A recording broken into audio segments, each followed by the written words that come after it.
Okay. Um, Mystery loads. That's what I'm talking about. Um,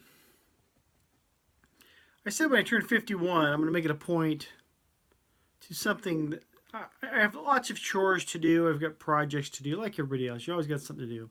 And so you put off the little fun project you might have wanted to do. Maybe wanted to do a little, I don't know, a leather thing or shoot, um, this kind of stuff. Do something that's a little bit fun and not a have to. So I'm trying to do more of that stuff now. And the trick is finding the time and then having the energy when you have that time.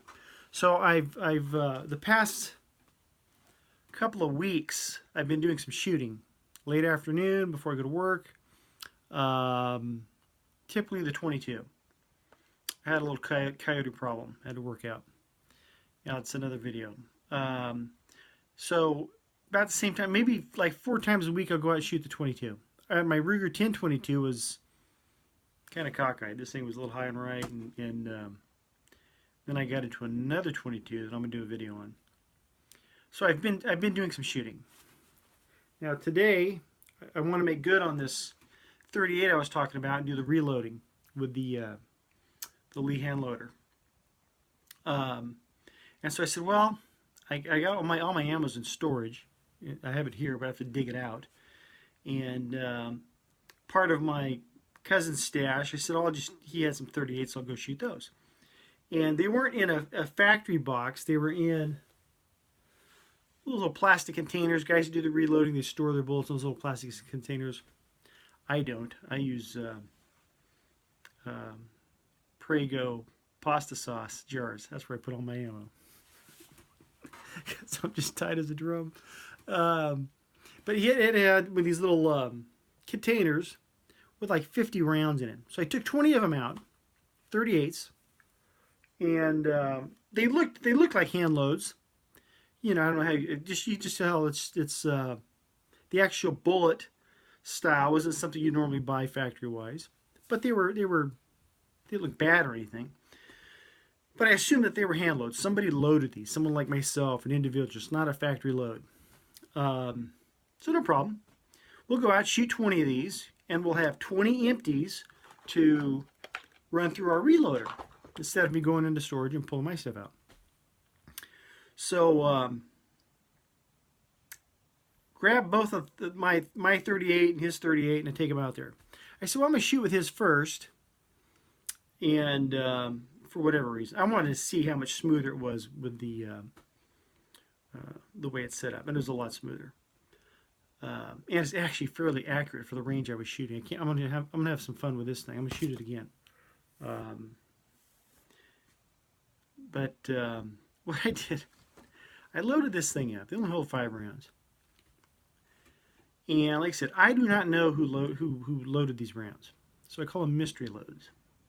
Anything I've loaded, I own 50% of a Dillon 500, 550, whatever the model is. I think it's a 500. I have a video on. There's a video floating around on my channel where I got the Dillon out there. And my friend has it. And so I have stored up a whole bunch of 38s, 357s, 9 millimeters, but we loaded them. Either it was me or my buddy. We documented most of them, but I know that we always were just, whatever the max was, we were always a bit below. We never really had too many hot loads. Nothing to be too worried about. So I didn't have any fear for the stuff that was mine. But like I said, I don't know who loaded these other rounds.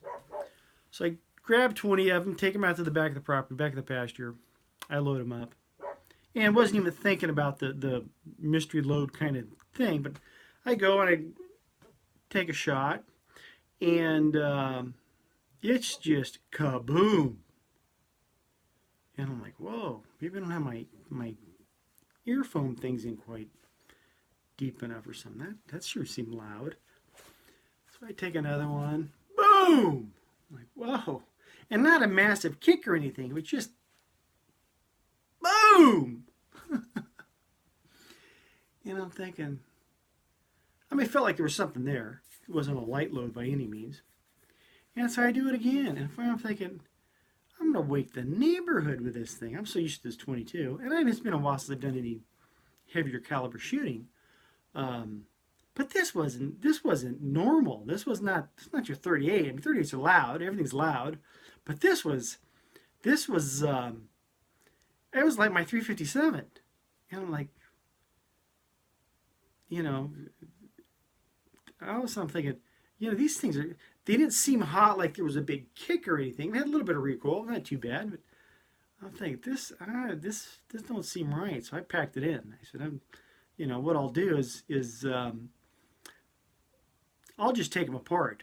I'll put them in my little hammer thing, pop the bullets out, pour out the powder, and just reload them with a powder that I'm used to and a powder that I know what's in it, and I can determine what sort of load it is. Is it a half load, hot load, whatever, like that. The challenge or the fear is if you have a load that's too hot, you could harm yourself. You could harm your weapon, your firearm. You could do some damage. I think it'd be pretty extreme. But if you let's say you've had a load that was too hot, you probably get away with 5 or 6 shots. But down the road, you could be weakening the metallurgy of the firearm. But this thing was so loud. I mean, I got ear protection on. And I'm thinking, hey, maybe this is just... And another thing, too, powders all have different characteristics. Some have more of a snap to them. Some have...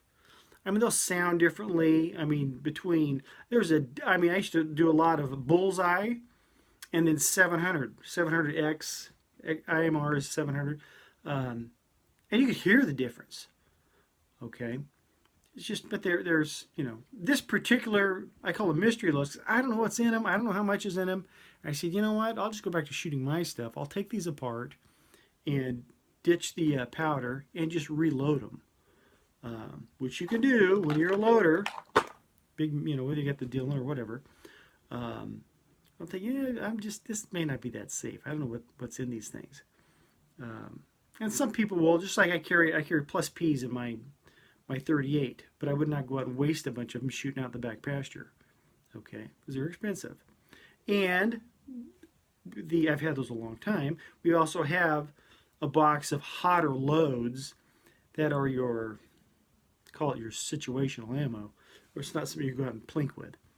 But anyhow, be careful of your mystery loads. If someone gives you some ammo, make sure you got some background, know what's in them. Have they been shot? Are these things hot loads? Are they not? Are they target loads? This kind of thing. All this stuff matters. If you're new to load, I say the best thing is if you just load your own. I've ranted on and on, probably a couple years back, about people getting into reloading. You really should if you're a shooter at all. I don't shoot that much. Matter of fact, the Dillon, which is a great machine, all these guys here on YouTube have them. They're fast, productive, but I don't shoot enough to really warrant that thing. And it was too fast. I enjoyed the loading. And I'll be as goofy as it seems. I did the 223 in this, but this silly little hand loader, I enjoy the hell out of it. And in an hour I might make 20 rounds, whereas you'd have 120 with your Dillon. Okay, but I don't need that kind of performance. This is fun for me. It's like kid stuff. Anyhow, be careful of if you don't know what the ammo is, if it looks like it's hand loaded, just be careful. Love you, God bless.